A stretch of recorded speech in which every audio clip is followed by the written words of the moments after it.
Does Spider-Man Brand New Day live up to the hype? I'm not going to leave you waiting for the answer to that one. Yeah. Yeah, it's really good, dude. If you want a spoiler-free review, I can give it to you in about 20 seconds flat. It was emotional.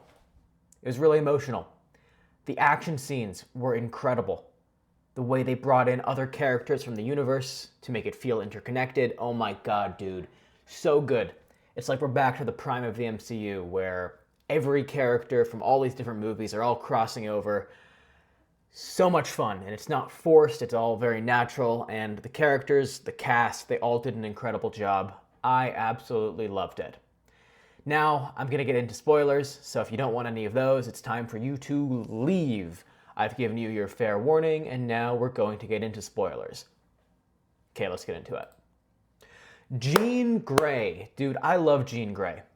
She was a pretty good character for the most part. I love her in Stranger Things, Sadie Sink, what an incredible actor. And seeing her, I think was really interesting. Her power where she can like teleport, but there's a scene where Spider-Man's chasing her, and they have this AI in his face that is doing all this math to figure out the range of it. I thought that was a really cool way to do teleportation. To have them being able to teleport into the mind of anyone who's sort of within the nearby range and chain them to get really far. I thought that was fun. And it makes a whole lot of sense to be doing a movie like this in New York with Spider-Man because, I mean, there's people everywhere. And I really love the scene where she got into MJ's head and was tricking Peter into thinking that she somehow remembered him and they were still in love. That was diabolical, dude. But I loved it. I absolutely loved that. That was by Zendaya, of course, the acting for that one, but wow. I also love like even simple things like the way that they didn't show her face really until the second half of the movie. I like it when they, keep the hood on, make us guess a little bit more.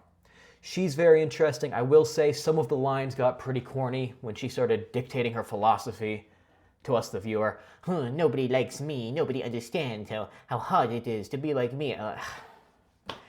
Yeah, I'm like, okay, in real life, you'd be a school shooter. Like, I get it. But I don't know. Other than that, I think she was a pretty good character, and I would love to see more of her going forward. She seems to be some type of mutant. I'm not like super, I'm not the biggest expert on the comics, but it seems like now that we got the X-Men coming in, her going to that school of Xavier's gifted kids, could be really good. I had a lot of fun with this character, and I hope to see more of her in the future. It's a good introduction for this character as well. The Hulk, dude, the GOAT. I love that they're bringing in characters from other movies like this. I love that Sony made that part of the contract where every big Spider-Man movie has to have another mainstream Marvel character. Dude, they made my boy big again. They made the Hulk big and beefy, and I love it. It does feel like, I get the Professor Hulk stuff. A lot of people hated that, and I think it was kind of interesting, but yeah, Professor Hulk is just, it's not the Hulk, man. I want to see the big green guy punch things, and there's a scene where they're in damage control together, and he's chasing Spider-Man through all the corridors, and oh my god, it's so good. So good. I absolutely loved it. The one thing, though, I am so sick and tired of the Hulk being defeated by the power of friendship. Like I said, I'm not a huge comic reader. Maybe this is the Hulk's whole thing, is that he's big and he's mean, but he's actually really nice, and you just gotta like flirt with him a little and he turns back to Banner. But that's not what I want from the character. I want to see the Hulk get his ass kicked by like creative things, especially a nerdy character like Spider-Man. I would have loved to have seen him somehow outsmart the Hulk and have the big dumbass green motherfucker fall off the building or something. That would have been way more fun than, oh, Banner, you're a good person, Banner. Don't punch me, Banner. I wanted him to eat Spider-Man during that scene, dude. I did not enjoy that, but everything leading up to that was great. And to be fair, it's not a Hulk movie. It is just a cameo in a Spider-Man movie, so maybe it's not going to be the best storyline for the Hulk. Next up, dude, we got the Punisher. I just know this guy as Shane from The Walking Dead. Seeing him with hair is a bit weird, but hey, he did a good job. I love this actor. I think the character's pretty good. I know he's in some other Marvel projects. I haven't seen him. This whole interconnectivity's been really hard. There's been so many Marvel projects, man, and most of them are shit. But I did really enjoy him in this. I think he added a grittier element, which I really liked, and gave Spider-Man a bit of an ally when he didn't have a whole lot else to go to. Overall, yeah, solid character. A good partner to team up with. Wasn't bland. Enjoyed him. Don't goon. Do not goon. We got Yelena. Dude, they got so many characters in this from other movies. I absolutely loved it. I love Yelena. Loved her in Thunderbolts. She's kind of all over the place now. She's kind of taking a lead in these new Marvel movies. But I like her, dude. I love her. And seeing her leading the new Avengers is really interesting. The small potato, big potato scene was excellent. I thought that was really funny. That's already become a meme, and I'm glad. The way that her office is just like a spa.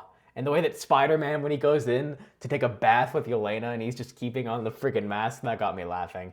Really enjoyed her. Glad to see her in it. And she played a minor role in it, but I wouldn't have wanted more of her. I'm glad she showed up, but yeah, I'm glad she wasn't too present because she's in every Marvel movie, it feels like, nowadays. And it really does feel like the interconnectivity that the MCU is known for is back. With Banner, Banner, Hulk, with Yelena, with Punisher. Really love that. It feels like we're getting back to Endgame.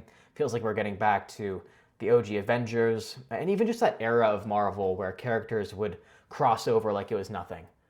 I really miss that, man. It feels like the MCU has been very disjointed, and with Doomsday and Secret Wars, the new Avengers movies coming up, starting this December, I don't know, man. I don't know if they're ever going to live up to Endgame or Infinity War. I was planning about making a whole separate video on this, but screw it, I'll do it right now.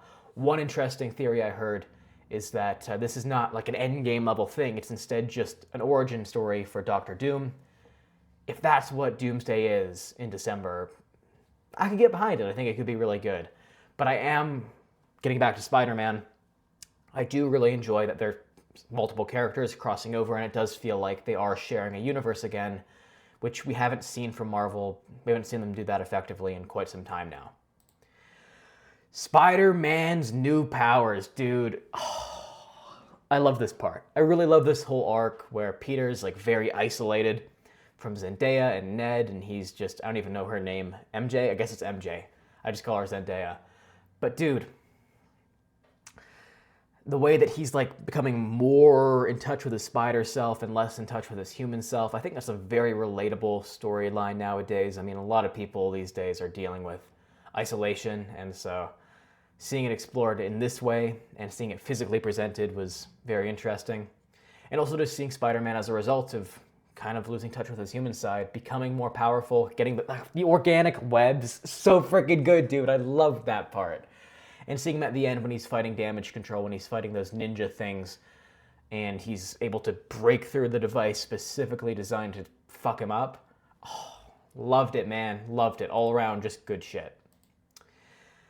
The last thing I gotta talk about, man, is Aunt May's involvement.